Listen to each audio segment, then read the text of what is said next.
नमस्कार दोस्तों, स्वागत है आपके अपने YouTube चैनल पे। मैं हूं मिस्टर साहब और आप देख रहे हैं मिस्टर साहब टाइम।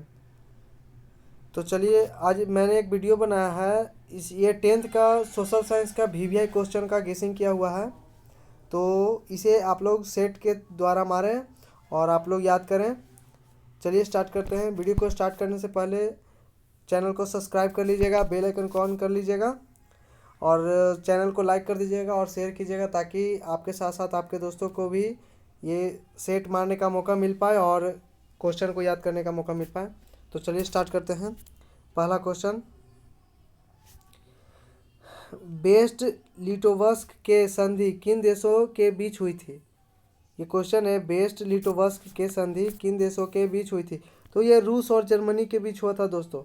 ये रूस और जर्मनी के बीच हुआ था, ठीक है।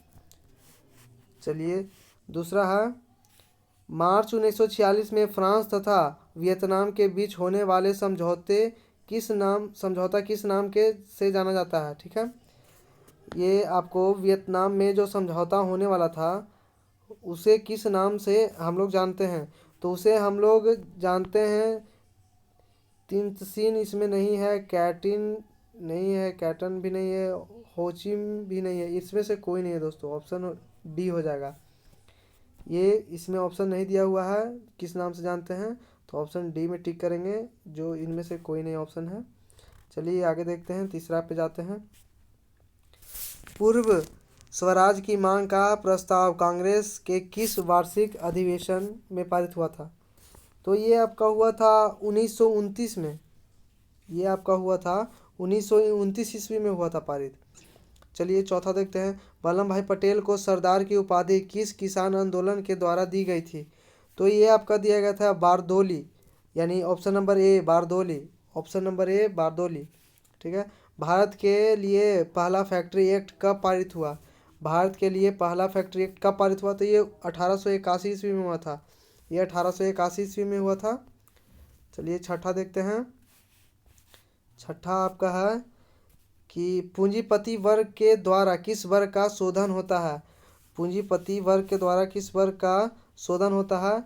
तो ये श्रम वर्ग के लोग का, मीडियम फैमिली में है उनका भी होता है, मध्यम वर्ग के लोग का होता है, कृषि जो किसान में आते हैं इसमें पूंजीपति लोग सभी लोग का सेवन करते हैं। तो इसमें हो जाएगा सभी, जो मजदूर हैं उनका भी सेवन होता है, मिडिल फैमिली से हैं उनका भी सेवन होता है, मध्यम वर्ग से हैं उनका भी होता है, किसान है उनका भी होता है। तो इसमें सभी पूंजीपति लोग सभी वर्ग के लोग का सेवन करते हैं, ठीक है।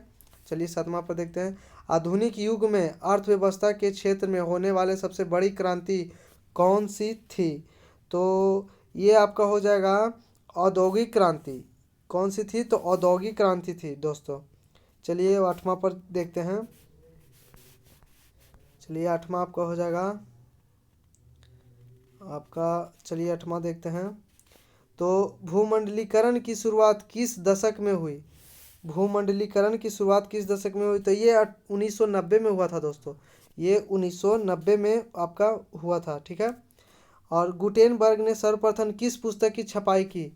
गुटेनबर्ग ने सर्वप्रथम किस पुस्तक की छपाई की थी? तो ये हुआ था बाइबिल। बाइबिल के बुक का छपाई किया गया था गुटेनबर्ग के द्वारा सबसे पहले, ठीक है। विश्व में सर्वप्रथम मुद्रण की शुरुआत कहाँ हुई? विश्व में सर्वप्रथम मुद्रण की शुरुआत कहाँ हुई? तो ये दोस्तों आपका चीन में हुआ था। मुद्रा का शुरुआत सबसे पहले चीन में हुआ था दोस्तों। चलिए तो आगे देखते हैं। उसके बाद 11 नंबर है, मेढक के प्रजनन प्रक्रिया को बाधित करने वाला रसायन कौन सा है?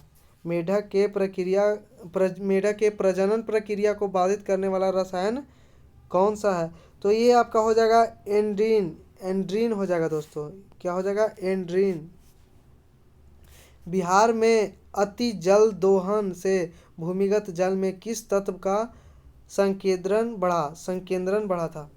बिहार में अति जल दोहन से भूमिगत जल में किस तत्व का संकेंद्रण बढ़ा था दोस्तों? तो ये आपका हो जाएगा आर्सेनिक। आर्सेनिक हो जाएगा, ऑप्शन नंबर सी, आर्सेनिक। चलिए आगे देखते हैं। 13 नंबर क्वेश्चन है, संविधान की धारा का संबंध किससे है? तो वन्य जीवों तथा प्राकृतिक संसाधनों के संरक्षण से, या मुद्रा संरक्षण से, जल संसाधन संरक्षण से, खनिज संपदा संरक्षण से। तो ये आपका ऑप्शन नंबर ए हो जाएगा। आपका ऑप्शन नंबर ए हो जाएगा वन्य जीवों तथा प्राकृतिक संसाधनों के संरक्षण से। ठीक है दोस्तों। अब देखेंगे 14 नंबर, बिहार के कितने प्रतिशत भौगोलिक क्षेत्र में वन का फैलाव है। मतलब बिहार के कितने क्षेत्र में वन स्थित है। तो 7% है, यानी ऑप्शन नंबर डी हो जाएगा दोस्तों, 7%। ठीक है। चलिए 15 नंबर पर चलते हैं। 15 नंबर कह रहा है आपको कि एल्यूमिनियम बनाने के लिए किस खनिज की आवश्यकता पड़ती है। एल्यूमिनियम बनाने के लिए किस खनिज की आवश्यकता पड़ती है दोस्तों। तो यह हो जाएगा आपका ऑप्शन नंबर हो जाएगा bauxite, D. Option number D हो जाएगा बॉक्साइड। ठीक है। भारत के किस राज्य में सौर ऊर्जा के विकास की सर्वाधिक संभावनाएं हैं। भारत के किस राज्य में सौर ऊर्जा के विकास की सर्वाधिक संभावनाएं हैं। तो ये आपका हो जाएगा राजस्थान दोस्तों, यानी ऑप्शन नंबर सी, राजस्थान दोस्तों, ऑप्शन नंबर सी। चलिए और आपको इसमें आगे देखते हैं। आपको 17 नंबर सवाल देखते हैं दोस्तों। ठीक है। 17 नंबर सवाल आ गया है स्क्रीन पे। चलिए अब इसे शुरू करते हैं। तो क्वेश्चन है, निम्नलिखित में से कौन छोटे पैमाने का उद्योग है। कौन छोटे पैमाने का उद्योग है। तो ये आपको खिलौना उद्योग है, जो सबसे छोटा प्रणाली में आता है, छोटा पैमाने पे आता है। इसमें कम खर्च है, मतलब बहुत कम खर्च में आप इसको उद्योग को चालू कर सकते हैं, इसलिए खिलौना उद्योग होता है। ठीक है। देश में कितने विशेष आर्थिक क्षेत्र विकसित हैं। देश में कितने विशेष आर्थिक क्षेत्र स्थित हैं। तो ये आपको 5 क्षेत्र है दोस्तों। ऑप्शन नंबर हो जाएगा डी। देश में 5 क्षेत्र हैं, जो ऑप्शन नंबर हो जाएगा डी। चलिए आगे देखते हैं 19 नंबर सवाल को। 19 का रहा है, बिहार की सीमा में रेल मार्ग की कुल लंबाई कितनी है। बिहार की सीमा में कुल रेल मार्ग की कुल कितनी लंबाई है। तो ये आपका हो जाएगा ऑप्शन नंबर ए 6283, यानी 6283 किलोमीटर। ऑप्शन नंबर ए हो जाएगा 6283 किलोमीटर। ठीक है दोस्तों। चलिए 20 पर चलते हैं। ये कह रहा है, तल चिन्ह की सहायता से किसी स्थान विशेष की मापी गई ऊंचाई को क्या कहते हैं। तो इसे हम लोग कहते हैं स्थानिक ऊंचाई, यानी ऑप्शन नंबर ए हो जाएगा दोस्तों, स्थानिक ऊंचाई। ठीक है। चलिए 21 क्वेश्चन पर चलते हैं, क्वेश्चन नंबर 21 पर। तो क्वेश्चन नंबर आपको 21 कह रहा है कि जब हम लैंगिक विभाजन की बात करते हैं तो हमारा अभिप्राय होता है। हमारा अभिप्राय होता है, तो हमारा अभिप्राय क्या होता है। समाज द्वारा स्त्रियों और पुरुषों को दी गई असमान भूमिकाएं होती है। ठीक है। तो हमारा ऑप्शन नंबर बी हो जाएगा, समाज द्वारा स्त्रियों को पुरुष को दी गई असमान भूमिकाएं। ठीक है ऑप्शन दोस्तों। तो ऑप्शन नंबर हमारा ये बी हो जाएगा। चलिए 22 पर चलते हैं। 22 क्वेश्चन आपको कह रहा है, ध्यान से देखिएगा। 22 आपको कह रहा है, भारतीय संविधान के बारे में इनमें से कौन सा कथन सही है। चलिए देखते हैं कौन सा कथन सही है इसमें से। यह धर्म के आधार पर भेदभाव की मनाही करता है। हाँ, धर्म की भेदभाव पर मनाही करता है। यह एक धर्म को राजकीय धर्म मानता है। लोगों को कोई भी धर्म मानने की आज़ादी नहीं है। महिलाओं को मतदान के अधिकार का अभाव नहीं है। देखो दोस्तों, ये जो आपका 22 नंबर है, ये इसका ऑप्शन नंबर हो जाएगा ए। वो इसलिए हो जाएगा कि संविधान कभी भी किसी को रोकता नहीं है, वह धर्म के आधार पर भेदभाव की मनाही करता है। बात सही है। संविधान में आपको कभी ये नहीं सुने होंगे कि आदमी अलग धर्म का है तो उसको अलग वैल्यू मिलना चाहिए, ये सब नहीं है। ये जैसे बी में दिया है, यह एक धर्म को राजकीय धर्म मानता है, तो ये गलत बात है, ये ऐसा नहीं होता है। और तीसरा में लोगों को कोई भी धर्म मानने से की आज़ादी नहीं है। ऐसा नहीं है, जो हिंदू हैं जो हिंदू मानते हैं, जो मुस्लिम हैं मुस्लिम मानते हैं, सिख है सिख मानते हैं। भले ही हम लोग को मिलजुल कर रहना चाहिए, भेदभाव नहीं करना चाहिए, लेकिन सबका धर्म बना हुआ है, तो धर्म की आज़ादी नहीं है। ये ऑप्शन दिया गया सी में, तो ये गलत हो जाएगा। महिलाओं को मतदान के अधिकार का अभाव, ये गलत बात है। महिलाओं को मतदान का अभाव नहीं है। संविधान में लिखा गया है कि हर किसी को वोट देने का अधिकार है, अपना मत देने का अधिकार है, तो ये भी गलत है। तो ऑप्शन नंबर हो जाएगा सी, कथन सही है। पहला कथन ए सही है, बाकी 3 ठो गलत है। चलिए चल जाएंगे 23 में। आपको 23 में आपको कह रहा है सत्ता में साझेदारी सही है क्योंकि, सत्ता में साझेदारी सही है लेकिन क्यों सही है, तो चलिए इसको देखते हैं। इसका हो जाएगा यह विविधता को अपने में समेट लेती है, देश की एकता को कमज़ोर करती है, फैसले लेने में देरी करती है और विभिन्न समुदायों के बीच टकराव कम करती है। तो इसका ऑप्शन हो जाएगा दोस्तों डी हो जाएगा इसका ऑप्शन, विभिन्न समुदायों के बीच टकराव कम करती है। ठीक है दोस्तों, चलिए आगे चलते हैं 24 नंबर पर। 24 नंबर आपको कह रहा है कि वर्ष 1975 ईस्वी को भारतीय राजनीति में किस लिए जाना जाता है, किस लिए जाना जाता है। ठीक है, वर्ष 1975 ईस्वी को भारतीय राजनीति में किस लिए जाना जाता है। तो इसमें देखिए ऑप्शन नंबर ए कह रहा है इस वर्ष आम चुनाव हुए थे, बी कह रहा है श्रीमती इंदिरा गांधी प्रधानमंत्री बनी थी, सी कह रहा है देश में आपातकाल काल लागू हुआ था, जनता पार्टी की सरकार बनी थी।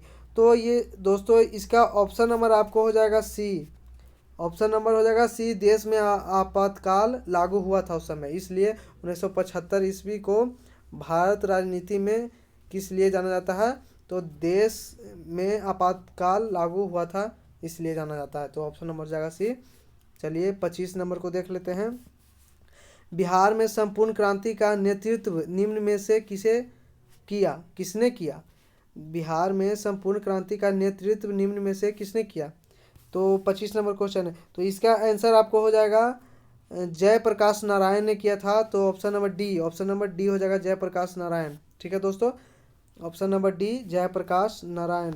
चलिए 26 है 27 है देखते हैं। तो 26 नंबर क्वेश्चन आपको कह रहा है नर्मदा घाटी परियोजना किन राज्यों में संबंधित है। नर्मदा घाटी परियोजना किन राज्यों में संबंधित है, तो चलिए इसका ऑप्शन नंबर हो जाएगा गुजरात, महाराष्ट्र, मध्य प्रदेश, यानी option number D Gujarat, Maharashtra, Madhya Pradesh, option number हो जाएगा डी। चलिए 27 देखते हैं। निम्न में से किस लोकतंत्र का प्राण माना जाता है, मतलब किसे लोकतंत्र का प्राण माना जाता है, किसे के जगह किस लिखा गया है दोस्तों। तो निम्न में से किसे लोकतंत्र का प्राण माना जाता है, तो इसे राजनीतिक दल को माना जाता है दोस्तों। इसको ऑप्शन नंबर डी हो जाएगा, राजनीतिक दल को माना जाता है। लोकतंत्र का प्राण राजनीतिक दल ही होता है। तो ऑप्शन नंबर हो जाएगा आपको ऑप्शन नंबर डी हो जाएगा दोस्तों। ठीक है, चलिए 28 देख लेते हैं। 28 है, 29 है, 30 है, 3 क्वेश्चन और है, तो चलिए देख लेते हैं। 28 कह रहा है आपको दल बदल कानून निम्न में से किस पर लागू होता है। दल बदल कानून निम्न में से किस पर लागू होता है, तो संसदों और विधायकों पर, राष्ट्रपति पर, उपराष्ट्रपति पर, ये सब पर दल बदल कानून लागू होता है दोस्तों। तो ऑप्शन नंबर हो जाएगा आपको डी हो जाएगा, सभी, इनमें से सभी पर। ठीक है, 29 जनता दल यू पार्टी का गठन हुआ था।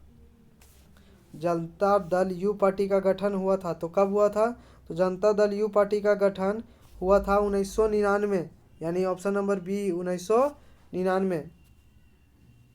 चलिए दोस्तों 30 नंबर निम्न में से कौन अर्थव्यवस्था के प्राथमिक क्षेत्र में सम्मिलित है। ऑप्शन नंबर 30 कह रहा है कि निम्न में से कौन अर्थव्यवस्था के प्राथमिक क्षेत्र में सम्मिलित है, तो ऑप्शन नंबर आपको हो जाएगा बी कृषि क्षेत्र।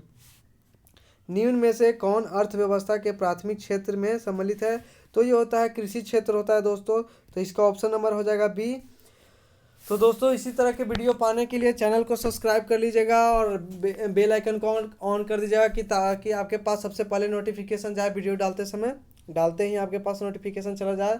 और चैनल को सब्सक्राइब कर दीजिएगा और लाइक कर दीजिएगा, बेल आइकन ऑन करके रखिएगा ज़रूरी, क्योंकि आपको एग्ज़ाम के टाइम है तो इस तरह का वीवीआई क्वेश्चन गेसिंग मिलता रहेगा।